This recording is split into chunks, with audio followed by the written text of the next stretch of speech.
Welcome back to the Exempt List. Today, we are talking about teams that are having a rough go of it this season. It's been 3 weeks, starting to get some more data points on what's going on.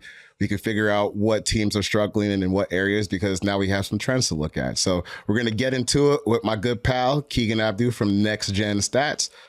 And on our way we go. All right, we are back. Exempt List. The third week that we're doing this over here at Yahoo Sports. Appreciate the support. Appreciate everybody listening thus far. You know how it is over here. We're going to get into the nitty gritty. We're going to have some laughs. We're going to poke some fun at teams along the way. To do that, I've got my friend Keegan Abdoo with me. Next Gen Stats, NFL. Keegan, how you doing today, man? I'm doing well. You know, it's a little bit less sleep than I'd want in week 3 already, but we're powering on, and hopefully as we get a little bit more acclimated into our workflow, start to get to cut down those hours on the weeks. We'll see. Just to give you some credibility, can you tell people what you do over at Next Gen Stats? Sure. So I'm a manager of data analytics at Next Gen Stats.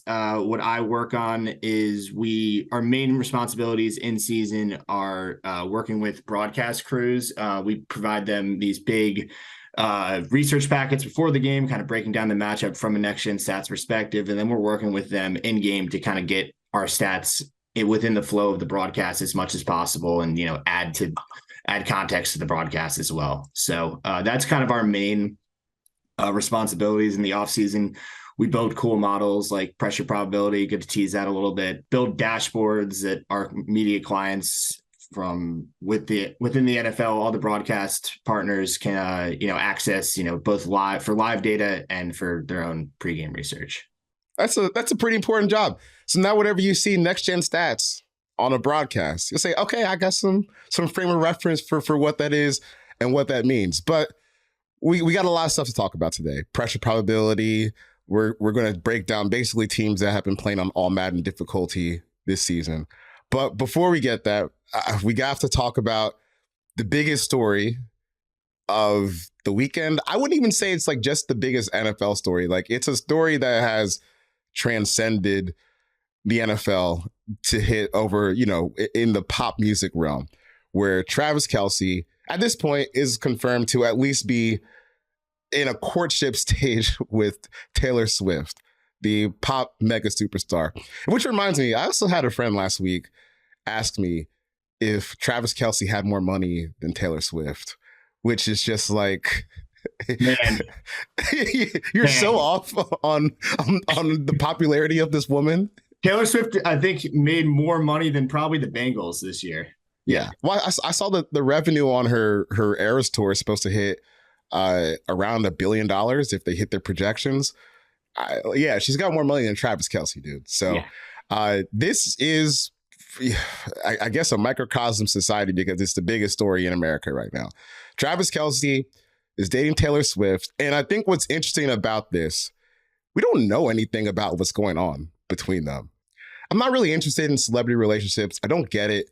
I don't get the intrigue of, Travis Kelce talking to Taylor Swift, because they themselves have given us almost nothing on this relationship. So it starts getting into like the weird corners of internet fandom, or really standom, I should say, where one of the wildest Twitter posts I saw this week. So Taylor, she's at the game in a suite with Donna Kelce, Travis's mom, and she's eating chicken fingers with ketchup and ranch, right? And the Swifties, like, first of all, just a picture of her eating chicken tenders with ketchup and ranch goes super viral, like 100,000 likes.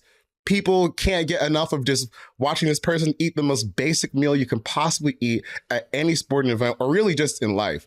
And I saw a response that said, Taylor Swift is normalizing putting ranch on chicken. What the hell? I don't understand how we got here. Keegan, is Taylor Swift that's someone that's a part of your life, whether it's your wife or your friends? No, luckily my wife and I are in agreement that we are not very big fans of Taylor Swift's music. She was actually on one of the artists on the Do Not playlist at our wedding. Wow. I've never really been into her music, and I don't really get it, but I definitely have plenty of friends that kind of just call me a hater. for that. Not really into it though. I know our friend Justice Mosqueda is now calling her bigger than Michael Jackson. I wouldn't go that far, but she's certainly probably the biggest since Michael Jackson. But yeah, it's really just crazy to me. Like when you watch the Chiefs Bears broadcast, and I get it because it was a blowout. It was a blowout, but they showed more of Taylor Swift. Like they would have like an extra screen on her sometimes during the game, and she's just sitting in the stands cheering. And I just don't understand how that is something that can get you amped up. Just seeing a picture of Taylor Swift eating chicken at a game. This is the part where I feel so disconnected from what other people have going on, because I was like, who gives a crap about this? Like if Jay-Z went to a game and he was eating a burger, I'm not going to lose my mind over that. It's like the most normal thing a person can do. I mean, I was unfortunately, I guess, working that game. And it was just striking how much the announcers in the second half, I mean, they were talking more about Taylor Swift than they were about Patrick Mahomes or Justin Fields. So it was Greg Olson was fanboying out a little bit. At one point, he said that their relationship is good for America, whatever that means. But it was it's healing us. It was healing us. Yeah. The healing has begun. But I mean, good for everyone. I mean, I guess it's exposing the NFL to a whole swath of fans that might not be into it. So maybe, more eyes. That's always good for us. So yeah, I saw that after the game, Travis Kelce on his social media accounts had gained something like 300,000 or 400,000 followers in the course of the game, which is, I mean, it speaks to her power as just like a gravitational force, which is, I guess just keep that over there. Just keep that over there, because I saw another post where a Taylor Swift fan, you remember when Travis Kelce got into that fight during training camp? Yeah, I saw this whole thing. Yeah, and some Swiftie fan posted trigger warning assault. I'm scared for Taylor. This is football. Okay? Stand culture. Let's just avoid that. It's a weird area. Yeah, it's a different beast. And honestly, this is all I'm equipped to say on Taylor Swift. Like you, I don't listen to her music. My friends don't listen to her music. I don't really know what's going on here. So we'll just keep that over there. Before we get to the real stuff, there's a funny moment where we'll talk about both these teams later. The Bears and the Broncos. I mean, there's not much to say positive about what they've got going on right now, but they do play each other this coming Sunday. I don't know. I'm not sure if that game should be televised, but I'm sure I will also watch because I like calamities and disasters, and that's why this podcast exists. Tickets to the Bears-Broncos game. Keegan, do you want to take a guess at how much it will cost you to get into the Bears-Broncos game? Okay, so I know it's not as bad as the late New Jersey era Nets, where you can go to a game for 1 cent for a penny, but I'm guessing NFL game, cheapest ticket you're going to get to that. Is it in Denver or in Chicago? That's a great question. I want to say it's in Chicago. All right, I'm going to guess $20. Oh, no. It is in Chicago. It's the cheapest ticket you can get is less than $20. Oh, no. Is it $5? It's less than $5. No. Is it $1?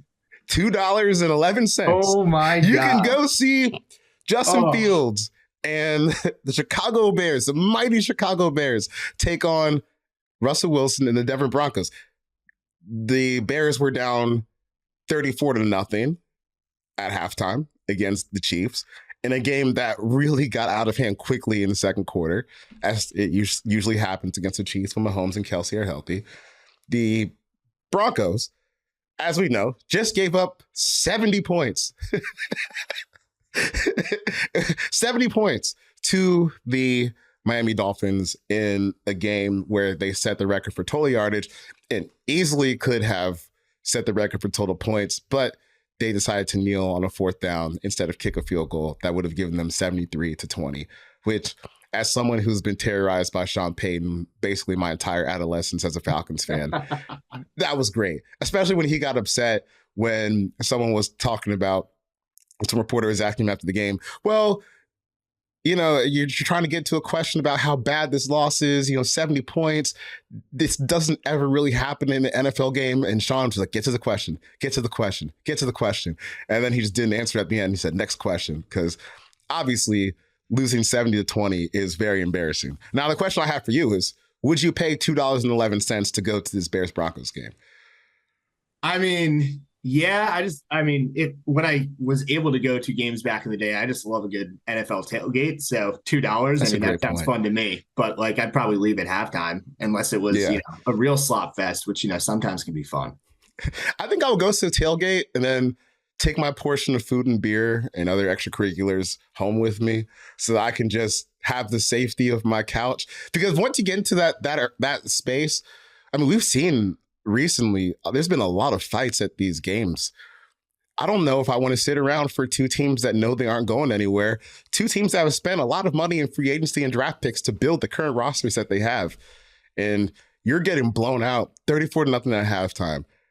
The Broncos double up on that 70 points, 70 points in a loss at Miami. So, look, anyone who is going to that game, first of all, I have to applaud your fandom because that's no joke. Like, if you're really going to go sit out and watch these teams that have proven nothing so far, you're a real fan. And I think that's something to be commended, your loyalty. Personally, I wouldn't do it. I turned off the Falcons game at halftime yesterday or on Sunday because sometimes you can just tell your team doesn't have the juice that day and it's okay to move on.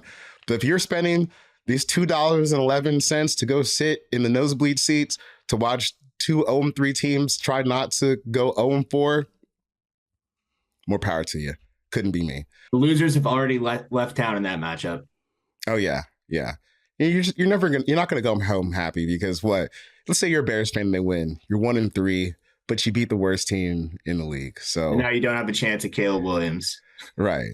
Well, you might because Bryce Young and the Panthers are still doing their little thing down there in Carolina, and they lost this weekend too. So before we get into what we actually learned this weekend, Keegan, I had a question for you before we got on, where Josh McDaniels, the head coach of the Raiders, in the game on Sunday night against the Steelers, you're down 23-15.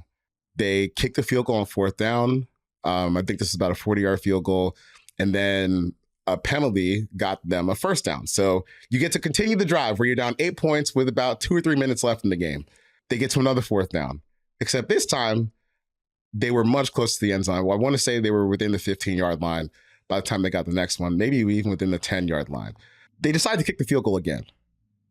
Right. To get to 23-18, which is 5 points. So 5 points, you still need a touchdown to get back into the game. Can you give some context, maybe through win probability or, just general analytics that you work with on how bad that decision was to kick that field goal in that instance? Yeah, so I think this is actually a good entry point into something that I kind of saw this weekend. Michael Lopez, who's the head of data and analytics at the league office, was posting from the New England Symposium of Statistics and Sports conference this weekend. And there was this really interesting presentation from this PhD student from UPenn, Ryan Brill, who was talking about how when we talk about like these win probability added on a fourth down decision, like we're often very overconfident because we're just using a point estimate. And like analysts across, the media sphere should have a little bit more humility on that. And the majority of decisions are probably fall within that confidence interval where, it just should be up to the coach's discretion. Now, with that being said, this was not that case. So our model approximated the loss of win probability from the Raiders decision to be 5.4%. I mean, that's a pretty significant amount that, when we give our numbers to broadcasters, like we usually have like a 2% minimum where we're like, all right, we actually feel somewhat confident in this number. This was the fifth most costly fourth down decision of the season. And just like giving up the ball in a one possession game when you're on the within the in the lower red zone, I just don't understand it. And maybe they didn't trust an injured Jimmy G, but yeah, I don't know. It was weird. It's also funny because in that presentation, the one example that he gave of the strong recommendation you should go for it was another McDaniels decision from last year where he decided to punt the ball on 4th and 1 in that week 14 game against the Rams. I don't know if you remember when Baker Mayfield led the Rams down on a 98-yard game-winning drive. So McDaniels has a penchant for these type of decisions, I'll just say. Yeah, and it's just after the game, he made some comments where he said, well, we still needed 2 possessions. Okay. Yeah, I guess in the sense, like, if you want to win the game, yeah, you do still need to. Even if you go for a fourth down, you score a touchdown, you get a 2-point conversion. Now you're tied. So yes, you do need another opportunity with the ball to actually win the game. But you still got to tie it first. You know, you have to tie it first. And let's say that situation is so interesting because you can almost illustrate how going for it on fourth down and missing it is not really as bad sometimes as people make it out to be. So let's say you're the Raiders in that situation, you go for it and you miss it. Now you have the Steelers backed up basically near their own goal line as they start to run their offense and try to get a couple first downs to close out the game. Yeah, if you get to a situation where they have to punt the ball, now you're catching it on your own 50, right? You can run it back and maybe go for another touchdown again and try to get the 8 points that you need. And I think what was most interesting about all of this is the first decision to kick, which was already shaky on its own. But maybe you can understand it because you still have a ways to go before you get to the end zone. To kick it again, it almost means you should have declined the penalty on the first kick just to save some time on the clock. Like, give yourself 4 minutes instead of 2 minutes to maybe play some defense and get the ball back and move the ball down the field. Like, it was just so many, in a rapid amount of time, so many decisions that end up costing your team the game. You know, I would understand why Raiders fans are upset after that game. And when you see him say, well, we still needed 2 possessions. Yeah, you did, but 8 points is a lot better than 3 when, it's just simple math. If I need to score 5 points, I need the touchdown. Let's say you had gotten it, you scored a touchdown, you missed the 2-point conversion. Well, now I only need a field goal to win. It's just, you got to keep pushing down the field and maximizing those opportunities, especially when you're running out of time.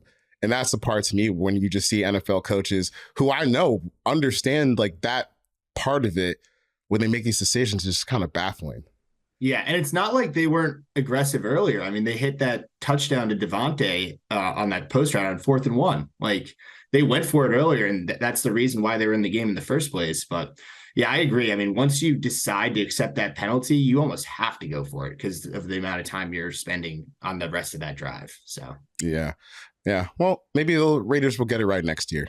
Maybe. Because it just sucks. Like, when you're a fan of one of these teams and you start just losing games real early in the season, and oh man, we're 1-2. Like, that's a tough way to make the playoffs because you have the funniest trick that fans tell themselves to me is, all right, well, we're 0-2, but hey, the season's not over. Sure, it's not over.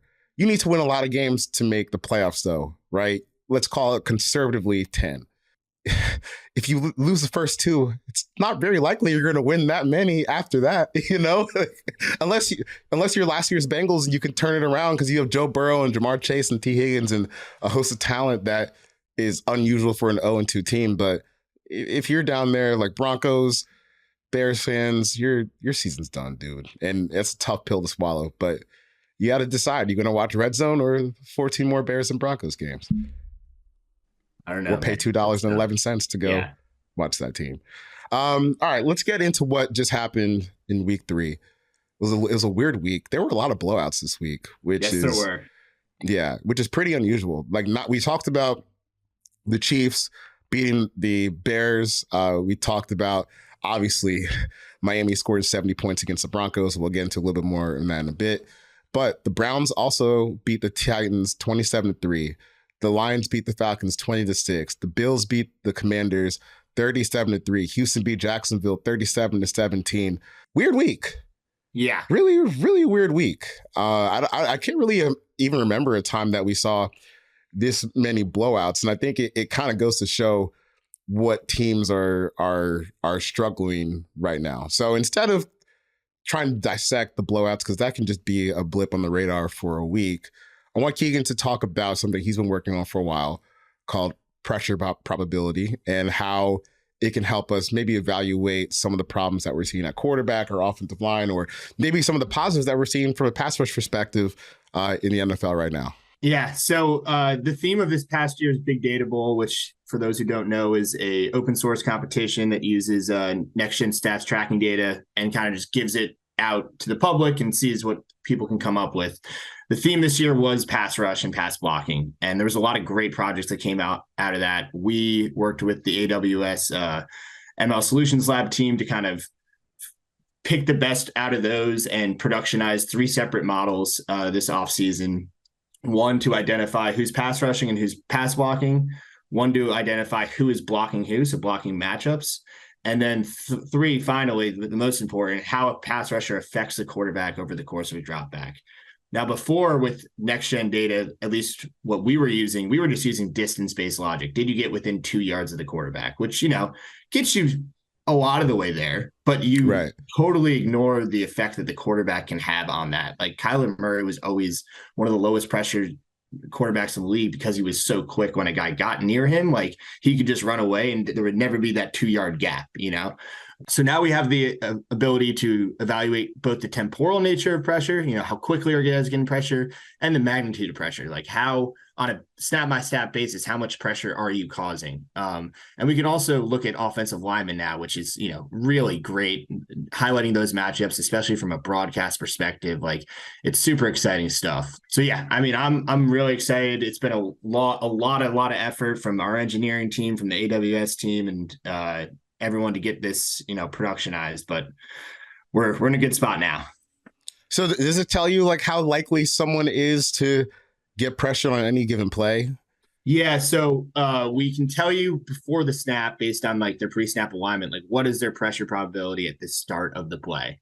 And you can kind of use that to adjust, a guy from lined up as a like zero tech is going to have a lot lower pressure probability than a guy in a wide 9. And you can kind of adjust their pressure rates based on that. Wow. That's cool. I feel like, I remember when I started watching football, all we had was I'm just going to go on ESPN and sort by sacks. And there's the best pass rushers in the league. I'm just sort by tackles. And there's the best linebackers in the league. And now, like, there's just so much context around what we have right now. And, I think even just next gen is cool because for me, the next gen fascination started off with the dots, like, oh, there's, I can watch the real game or I can look at these little dots just moving around on the screen. And for some reason, the dots is a little bit more interesting at times. I remember when our friend Stephen Ruiz made the Lamar Jackson dots highlight video during the 2019 MVP season. Yeah, it started off with a fascination of the dots and being able to like have a parasocial relationship with watching the game. And then it turned into like, there's a lot packed in here, but between, even just being able to scroll through and look at how fast guys are running on the field, how much time they spend walking on the field, pressure, being able to pick up on blitz through like shoulder pad chips. It's pretty remarkable. So we'll use some of the data that Keegan has gotten, to break down some of these teams that are going through a rough stretch of it. But before we do that, let's talk about the good. C.J. Stroud, he is passing all the tests thus far in his short stint as the Texans starting quarterback, which is good to see because that first preseason game that he played, it looked like he forgot how to play quarterback. And now we're in a spot where, he might be outperforming certainly all the other rookie quarterbacks, but even in his own division, he's at least like QB2 and probably just on pure numbers. I don't think he's better than Trevor Lawrence, but just on the pure production this year, he's been the best quarterback in the AFC South, which is fairly amazing. What's been your take on what CJ Stroud has done so far for the Texans? I mean, you look at the degree of difficulty, and that just makes it all the more impressive. I mean, he has played with one of his starting offensive linemen entering the season over the last 2 weeks. I mean, he's been pressured at the 8th highest rate in the league.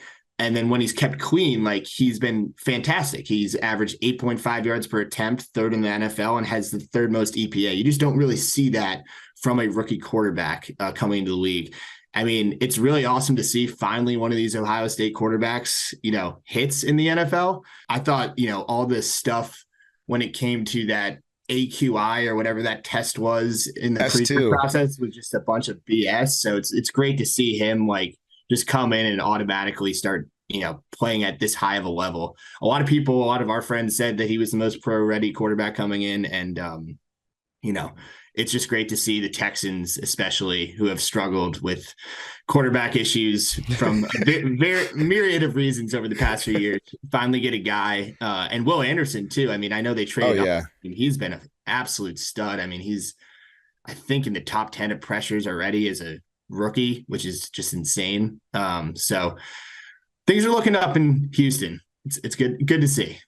Yeah, I mean, I can understand why people were definitely hesitant about their draft strategy on draft night, where, you know, you're trading up to get the third overall pick after you picked at 2, because they had the Browns pick at 12. But man, I think there's something to be said. So far, it's still early. 3 weeks have been played, about adding 2 blue chip talents to your team. And they still have a little bit of a buffer with the Browns pick for next year. I think it's their last pick from the Deshaun Watson trade that they own from the Browns. So you still have a chance to even if it ends up being in like the later portions of the first round, because the Browns look like a good team so far this year. Hey, there are worse spots to be with the assets that you paid to go get Will Anderson with their pick. And look, if he hits and he ends up being someone that was worthy of the third overall pick just in general, you're not going to care about those picks 2-3 years down the line when he's making all pro teams and looking like one of the top edge rushers in the league. So I like how this is turning out for them so far. And like you said, there was so much talk about the S2 cognition test and how CJ Stroud, about how CJ Stroud was like, you know, barely put his pants on in the morning, doesn't know what's going on. And to watch him play, it's like he's operating so much faster, especially, you know, than Bryce Young, even faster than Anthony Richardson was before he suffered that concussion. You know, he's hitting his drop, the ball's coming out. And sometimes it's coming out 20 yards down the field and he's throwing it on a beam. I'm so impressed with him. And it kind of makes you wonder and go back to his college tape when, you know, there's times where, it looks like he doesn't really know how to perform under pressure. And then the Georgia game happens where, look, Jalen Carter played the game of a lifetime in that game, and he almost never got home because CJ Stroud was doing so much in terms of under pressure work, just running away from Georgia's defensive line in general and running for his life. But that shows you, okay, the Georgia game, based on what we've seen for the past 3 weeks, is closer to what he actually is than maybe the Northwestern game last year. Because like you said, he's been under siege. Like there's been a lot of pressure coming his way, and he's just nailed it over and over and over again. So look, that team as a whole still has a long way to go, but CJ Stroud, he looks awesome. And Will Anderson does too. Can't believe they actually did something right. It blows my mind. All right, before we get to an ad break, let's talk Dolphins Broncos, because I think we would be a little bit remiss if we didn't touch on this. The Broncos scored 20 points, normal NFL score. The Dolphins scored 70 points. It's like a normal Madden score, you know? Like if I'm going to go play against a computer blow some steam off, I might score 70 points and 10 touchdowns and run my cheese plays that get me open all over the place. And that's kind of what the Dolphins have done. But I thought there were some funny stats for the Broncos defense in this game. And I got these off the inside page and Next Gen Stats for the game. Tua Tagovailoa completed every single pass between the numbers. So, you know, for those of you who aren't familiar with what that means, where the numbers are on the football field, in between that area, right? 20 for 20. 20 for 20. And honestly, it looks so easy for him. I mean, these guys are just wide open in the middle of the field. There's no one in coverage within 10 yards of them. And I hate to accuse anyone of quitting, but how do you not get yourself in a position to make a play somewhere? Because at points in this game, you had a chance to like get it within a manageable zone. You know, 21-10 in the second quarter, not ideal, but not over. And before you can blink, it's 35-13 going into half. And I really just don't even understand how it's possible. And besides Tua going 20 for 20 in the middle of the field, Devin Achane, the rookie running back from Texas A&M, he had 18 carries for 203 yards. And 104 rushing yards over expectation. That makes no sense. Like, it's like going to practice on Madden mode and pressing offense only and just running your plays with no defense out there and scoring a touchdown every time. I don't understand how this happened. Keegan, do you have any more data points that you found funny from this game? Yeah, I mean, just in general, the Dolphins offense is just insane. It's the fastest offense that ever assembled. They can get down 10 yards downfield just faster than anyone. They had the 5 fastest speeds reach as ball carrier all on their team this year. Like, it's insane. I think that they've reached 20 miles per hour twice as much as any other team in terms of their ball carriers this year. I mean, you have Tyreek, obviously the fastest player in the league, but you get another track star in Achine. Waddle's insanely fast. Mostert is insanely fast. He ran a sub 4.4. Jeff Wilson's super fast. He's on IR, but he's coming back soon. I mean, it's insane. And then you have McDaniels just cooking up like awesome stuff with the motions they're doing, with the condensed formations, the inbreakers, and just getting his guys the ball in space.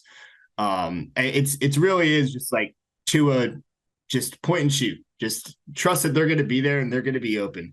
I got a few stats like over the course of the McDaniel tenure, and Tua this year. I mean, before we hit on this, I mean, what he's doing is completely unprecedented in terms of he has the quickest time to throw by a significant amount, and he's still pushing the ball on average 9 yards downfield, which is 4th deepest in the league. Like, that's just insane. And that speaks to the speed of these receivers being able to get downfield. He's thrown for over almost 1,100 yards on downfield passes, so over 10 air yards, under 2.5 seconds under McDaniel. And remember, he's missed a few games. Right. No other quarterbacks over 800. Over half of those have been to open receivers. No other quarterback is over 200 yards to open receivers downfield on quick passes. It's just insane, the outlier of their offense. I mean, I wrote an article about this last year, and all of our friends have hit on it, but like that intermediate middle third of the field, so 10 to 20 yards downfield, middle third of the field, they have 24 more completions and 500 more 2 yards than any other team since McDaniel took over. And this is like, it'll be an interesting matchup against the Bills this week, because this is where the 49ers with Fred Warner last year were able to kind of stifle and like kind of erase that middle. The Bills are, with Matt Milano, are the second best team over the last 2 years at defending that area. So they've allowed the second fewest yards and the second fewest completions and the lowest passer rating in that kind of golden middle area. So that'll be interesting to see. But just, I mean, if they can stay healthy, man, I don't know how anyone can keep up with them from a speed, pace, or whatever perspective. I mean, it's awesome to see. It's so much fun.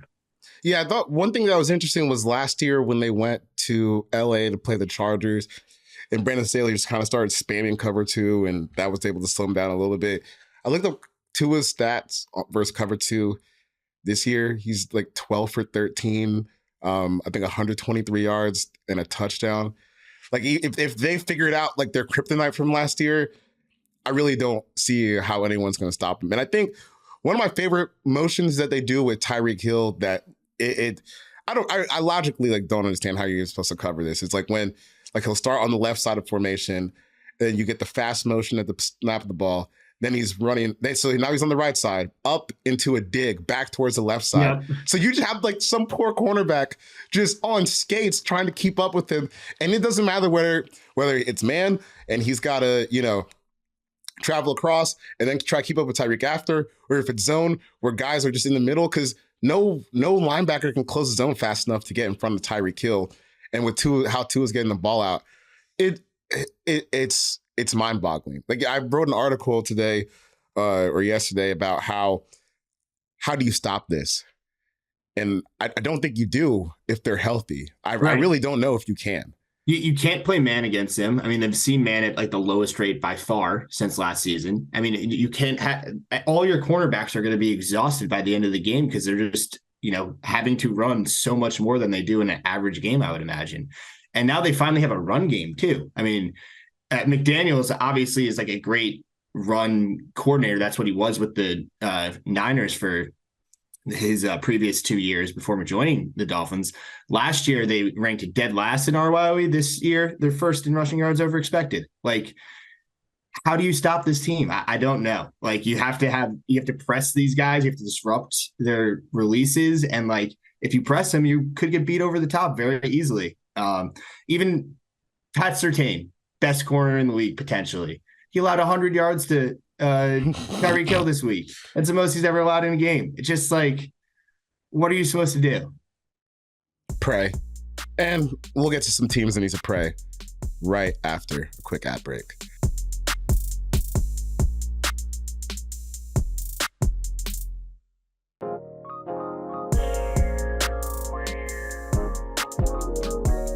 All right, we just talked about a team that is playing on rookie difficulty in the Miami Dolphins. I mean, anytime you score 70 points, 700 yards in the game, set an NFL record for yards in the game, things are objectively easy for you on offense. So let's flip the tone, get back to what we usually do. Enough praising, more dumping. Teams that are playing on All-Madden mode, where I think when you get, especially in the early portion of the season, as teams are playing their guys less and less in preseason, sometimes it just looks really hard for teams. Like as they're starting their seasons, it just looks like they're not having a good time. They're really struggling to get out of the gate. So here's the teams that we've kind of identified that are playing on All-Madden difficulty, and we'll give you some data behind why things are so difficult for them. Let's just start off with the team that was supposed to be the story of the season, that went from a national story to a regional story in 4 plays. The New York Jets, who are now 1-2. After 3 games with Zach Wilson, he kind of looks exactly the same as he did last year. They're not getting anything out of their passing game, really. At first, I wanted to highlight at first Zach Wilson's numbers versus the blitz this year, which is 10 for 23, 135 yards, 1 touchdown, 1 interception, and a 66.7 pressure rate, which is almost unconscionable. But then you look at his numbers with no blitz, he's got about the same passer rating in both scenarios. Like whether you blitz him or whether you don't, you're not going to be in a great spot. And it sucks because anytime you're an NFL team and you give up, you're a defense and you give up 13 points in the game because they got a safety that gave them the 15, right? You're kind of expecting to win those games. If I can hold the other team to 13 points, I think we got a pretty good chance to win. The Jets are playing on All-Madden difficulty, and it's very, very difficult for them right now to get anything moving. So Zach Wilson, I guess they're going to stick by him. Robert Saleh said he's unquestionably the quarterback moving forward. I think that's a strong word to use given his performance. Keegan, what are your thoughts on the Jets so far? I mean, we knew that going into the season, even with Rodgers, like the Achilles heel of this team was going to be the offensive line. And, Dwayne Brown, who before he was being placed on IR, was allowing the highest pressure rate in the league. Like it's just been a disaster from the first snap, basically. I mean, Zach Wilson, speaking of All-Madden difficulty, it's probably one of the hardest quarterbacks to pass protect for because he holds onto the ball so long. I mean, 3.22 seconds time to throw is almost a tenth of a second longer than the next closest quarterback, who we'll get into later. And this entire offensive line is just completely struggling. Becton allowed the 4th highest pressure rate. He had to move to left tackle. Elijah Vera Tucker allowed the 4th highest pressure rate while playing right guard. And then he had to move to right tackle after Becton moved. And he allowed another even higher pressure rate. Joe Tippmann, their 2nd round pick, had to slot in at right guard. He's allowed the highest pressure rate among right guards. Connor McGovern, the only center to allow over 11% pressure rate. He's at 14%. And Laken Tomlinson, the 2nd highest pressure rate among left guards. So you have all 5 starting defensive linemen in the top 5 of pressure rate allowed. And yes, I think that is partly due to Zach Wilson, but it is rough going out there. And it's a bummer because this defense is for real. I mean, maybe the deepest pass rush in the league. Them or the Cowboys, I would say, are the top 2. Sauce Gardner, like you have 2 of maybe the fastest linebackers in terms of and physical with Quincy Williams and C.J. Mosley. It's a shame, and I feel bad for all my friends that are Jets fans that came into this season with you don't have to highest do that. hopes. But You don't have to do that to them. And look, it's like me with the Falcons, man. I know what I'm signing up for. I know what I'm getting. I'm getting my old-fashioned, no substance team. But I think what's kind of crazy about the Jets is like you start backtracking. Okay, well, how did you get here? When they made the Aaron Rodgers trade, they didn't really have a whole lot of cap space to play around with. They did not. Even going into that trade. So this is what happens. Like, you have a top-heavy roster, quarterback gets hurt. You don't really have the facilities to address the offensive line in season. And this is what happens. You end up, kind of back where you started, which sucks, because I know, the defensive players after last season were fairly vocal on social media about trying to get a new quarterback in there, and not even just on social media, just talking to them, pretty vocal about wanting to get a new quarterback in there. It wasn't a surprise when, guys like Sauce Gardner are vocal on Twitter saying, Aaron, come on over here. Even Garrett Wilson was saying that. So I think when your teammates are doing that about you, you know what we think about Zach Wilson. And it's a tough spot to be in for him. And it's a tough spot to be in for the Jets, because there's 14 more games left. And based on what we know about Achilles injuries, I think Aaron Rodgers coming back this year is probably a bit of a long shot, to put it kindly. I would say so. So. Yeah. Okay.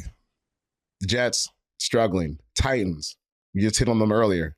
Real quickly, they lost 27-3 to the Cleveland Browns this past weekend. Andre Dillard, man, oh man, buddy, like who they signed this year from the Eagles. Andre Dillard was a former first-round pick, left tackle for the Eagles, who was promptly replaced by Jordan Mailata.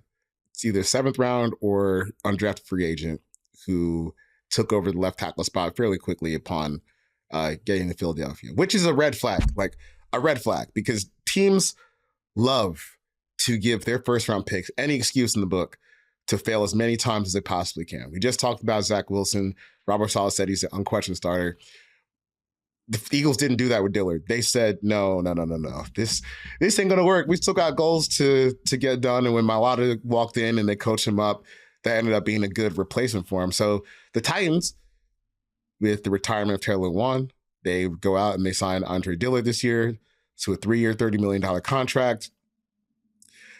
I think you can see why the Eagles didn't really want to stick with that plan pretty quickly as this Titan season has unfolded. So last week against the Browns, he kind of got his ass kicked by Myles Garrett. In 19 pass rush matchups, he had 6 pressures and 3 sacks against Myles Garrett. So that's how things are going with the Titans. They are playing on a super All-Madden difficulty. Keegan, any thoughts? I mean, yeah, you hit on it. If Jeff Stoutland can't develop you as a left tackle, I don't know who can. Dillard is the only active offensive tackle to allow a pressure rate over 18% right now, with Dwayne Brown being placed on IR. He's allowed 7 sacks through 3 games. That's like almost impossible. It's really tough. And, Tannehill has always invited pressure. He's, a guy that will stick in the pocket for better or for worse, and try and deliver the ball. But this year, it just has not worked out. It's his highest sack rate in Tennessee in a season. It's his first season in Tennessee with a success rate under 45%. He's the only quarterback under 32% success rate. He's at 27%. So this passing offense is just completely stagnant. On the run blocking side, again, these problems start up front. Henry has no room to run. They've averaged the 3rd lowest expected yards per carry, which kind of just will tell you what the space looks like when a running back receives the handoff, at 3.5 yards per carry this season. And they're one of 3 teams to be hit behind the line of scrimmage on over half of their runs. I mean, this offensive line, everyone knew it was bad going into the season, but it has exceeded expectations in its sloppiness. It's tough to see. It's again wasting a great defense, because that defensive front between Jeffrey Simmons, Arden Key, Danico Autry is like a force to be dealt with. It might be the best run defense in the league, so they'll stay in games. But man, it's tough to watch. Yeah, Derrick Henry. Going back to this game, but he faces stacked box on 66.7% of his rushing attempts, which I think there's a point to be made about how a lot of that could be offensive personnel driven. Sure. You know, Yes. when the Titans, Derrick Henry, he's spent 48% of his snaps in 12 personnel this year. So 2 tight ends in the field. Obviously, defenses are going to load up a bit. But damn, dude, like you're still running into 8-man box. Like there's still a wow, that really sucks. Like when your offensive line can't block and you are running into 8-man boxes. It's I think he might end up having one of those seasons where he gets a little unfairly criticized. Where he gets to the end, well, what the hell happened to his stats? Well, you're kind of seeing it right here. They can't block anyone, and it sucks because Mike Vrabel, I think he's a good coach, but they kind of let some of this deteriorate in a way where they haven't been able to replace the guys that made some of their, Titans Vrabel ball work, where, you can get to an AFC championship game against the Chiefs if you can scrape out just enough tough wins and kind of get past these teams that maybe have more talent than you. But when that talent starts to dissipate and you're missing on the replacements, I think this is what you get. Because the Titans, they do have some good guys. Like you said, their defense, I'm still in on it. I still think it's an interesting defense, but can't move the ball with an offensive line like this. It's just not going to happen. I mean, who did they play in week 2 again? Was it the Packers or whoever? No, they played the Chargers. Chargers, right. And they won. Yes. Chargers, of course. But I mean, you could see some of how it could work in that game. I mean, Tannehill threw over half of his yards on play action, including 2 deep shots. Like, that's really if you're going to stack the box against them, like you have to hope that, you have an 8-man protection, have 2 guys run a route and hope that Tannehill can survive long enough to, chuck it up there and give D-Hop or Treylon Burks a chance. But man, it's tough to see it being a sustainable on a down by down basis. They're really just looking for explosives at this point. Oh yeah. And before we move on, one of my favorite football fan isms is when, they'll say, oh, well, just put in more guys to block.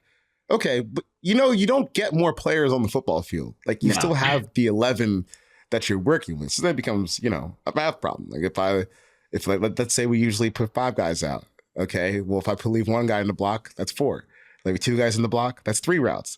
If I leave another guy in, that's 2 routes. And you only have 2 guys that can win now.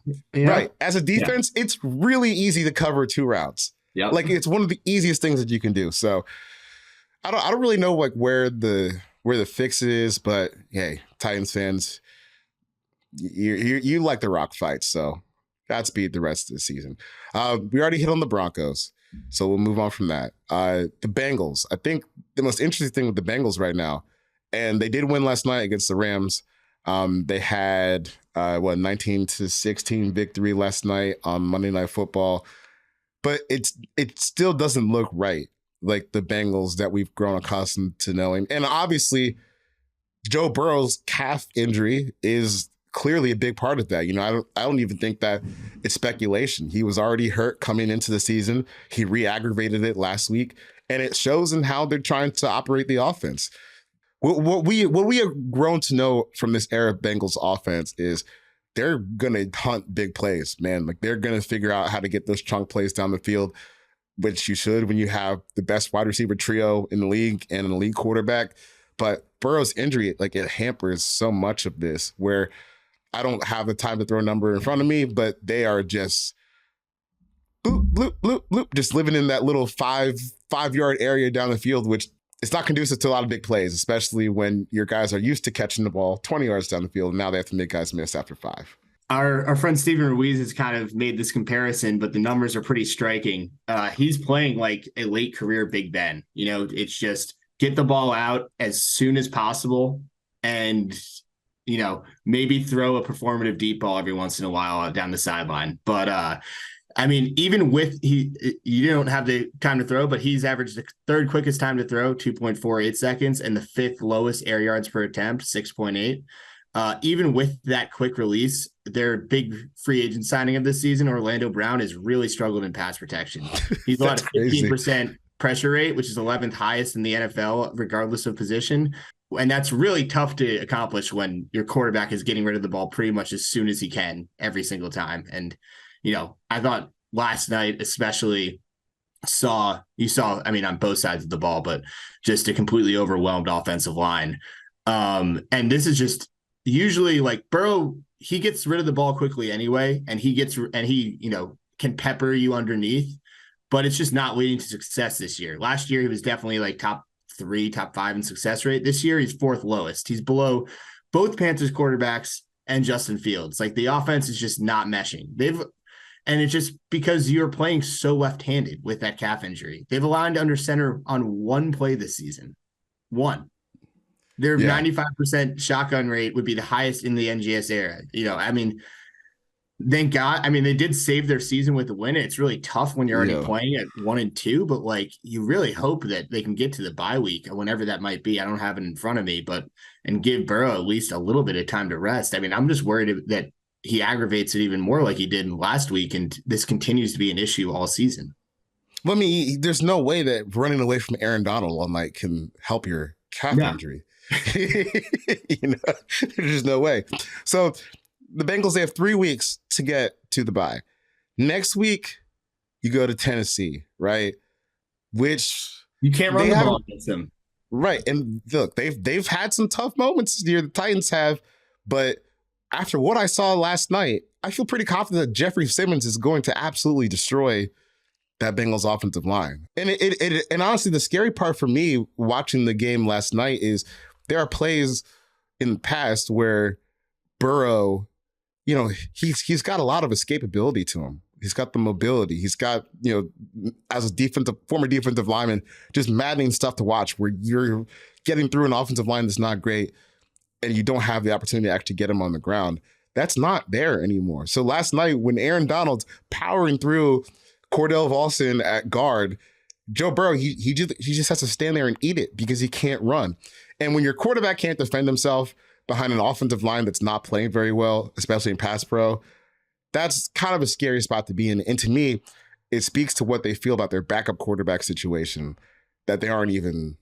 I mean, they just signed. They're not even messing around, right? Right. Yeah. It's Joe Burrow, Jake Browning, Reed Sinnett, and AJ McCarron. I would imagine AJ McCarron gets, bumped up to the active roster at some point, but yeah, rough spot for them. One thing I will say before we move off of them, though, it was great to see their pass rush and Lua Anarumo finally come alive last night. I mean, Trey Hendrickson has been fantastic since entering the league. He's one of the most underrated pass rushers in the league. I think he leads the league in pressure rate since he was drafted. I would imagine after last night, he's probably got to be up there. Yeah, but him and Hubbard are a great duo, and Lou is just cooking with those cover zero looks during the second half. So if their defense can kind of live up to what everyone thought it could be this offseason, like maybe they get to the bye, are able to kind of recover and, are fully loaded for the second half of the season. All right, let's get to the Bears. Man, oh man, the Bears. The Bears. So I think an important part to note about this Bears team is I'm not sure if it's fair to say they're in rebuild mode specifically, right? When you go out and you acquire someone like DJ Moore, I know it came as a part of a trade to acquire more draft picks as well. You get DJ Moore, you go out and you spend a top 10 pick on a tackle. You sign 2 big money linebackers in TJ Edwards and the Tremaine Edmonds. You are expecting to have much more success this year than you did last year. I think that's just, it's got to be true, or else why are we spending this money for? Tremaine Edmonds and TJ Edwards in coverage have combined to give up 25 of their 27 passing attempts. 25 of 27 for 234 yards and 2 touchdowns. So if I'm playing the Bears and I want to target their linebackers, I can hit that for about 8.7 yards an attempt. That's crazy. Like, that would be one of the most efficient quarterbacks in the league. And this is just their linebackers. Before we even get to the rest of the defense, I don't understand how this is possible. Obviously Justin Fields, it has been great for him. He's been under pressure on 47.5% of his dropbacks this year, which is insane. And like Zach Wilson, the way Justin Fields plays, you're going to invite a lot of pressure, but there's nothing on top of it. Is there anything that can make life easier for the Bears, or is just this is what it's going to be for the whole season?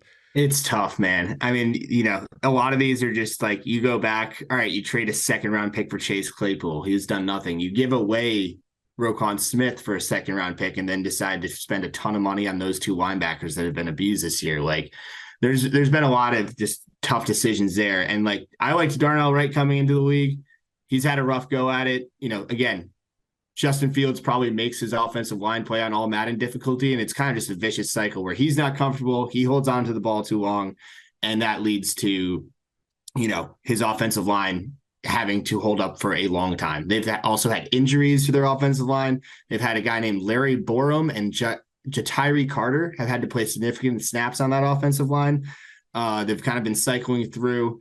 And Fields, again, the problem is he's just not fast enough processing. And whether it's because he's uncomfortable behind that offensive line or he's getting loaded with too much information, as he was talking about last week, he's been sacked as many times, 11, as he has had pass attempts when he holds onto the ball for 4.5 seconds. I mean, for more than 4 seconds. In his career, he's lost 150 expected points when he holds onto the ball for over 4 seconds. Only Zach Wilson has lost more, and he's been sacked 16 more times than any other quarterback on those plays.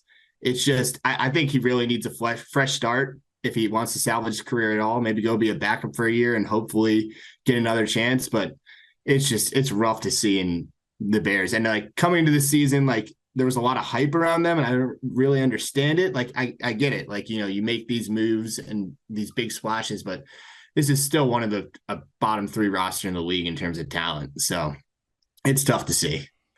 There's a couple of teams that we're going to skip. The Vikings and the Panthers. I don't know. I think with those teams, it's a little easy to spot what's going on. The Vikings, you're getting hit with regression, buddy. Like that team last year wasn't all that good. You're still playing the same games, but you're just losing these games instead of winning them. Because they played the Eagles kind of tough in the second half. Obviously, the Chargers game went down to the wire, but last year they were just winning these games, and this year they're not. And with the Panthers, your quarterback's little, and your receivers don't get open. It's that simple. Andy Dalton it's not like he was killing it yesterday against the Seahawks, even though they scored some more points. So I imagine Bryce Young will get back in the lineup before too long, after he gets back from his injury. The last team, though, that I want to dig in for a little bit, the Jacksonville Jaguars. They are 1-2 after getting blown out against the Houston Texans this weekend. We touched on how good C.J. Stroud is, but the Jaguars, the hope for this plan this year was, or at least to me, looking at their roster going into the season, hopefully Trevor Lawrence and Calvin Ridley are good enough to kind of overcome some of the deficiencies that you have on your team. That really hasn't been the case. But before we get to Trevor Lawrence, I mean, the defense it's not going great for them. Josh Allen is like a one-man show on their defensive line. He leads the team with 13 pressures. Trayvon Walker has 6 pressures, but 4 of those came in week 1. He's got 2 over the past 2 weeks, 1 in each game. Trevor Lawrence on the other side, he is averaging minus 0.25 EPA per dropback this season, which is honestly a little bit surprising from watching him play, because I don't think it's necessarily been that bad. But obviously it hasn't been good enough to actually produce offense. So what's your take on the Jaguars and, I guess the kind of danger they find themselves in right now? So I actually think the Jaguars could be all right. The defense, I think so too. The pass rush has they do not have a lot of juice. Josh Allen is once again a one-man show for them, but they let Arden Key walk in the offseason. They let Smoot walk in the offseason, and Trayvon Walker has just been extremely disappointing as a first overall pick. From a offensive perspective, though, I just think they've had really bad luck in high leverage situations. In week 2, Lawrence threw 7 attempts in the red zone. He didn't complete 1 of them. And I mean, watching that game, drops are a little bit subjective, but like there were so many where, if the guy got the ball like 1 yard closer, it was a touchdown. Like there were so many back of the end zone misses there.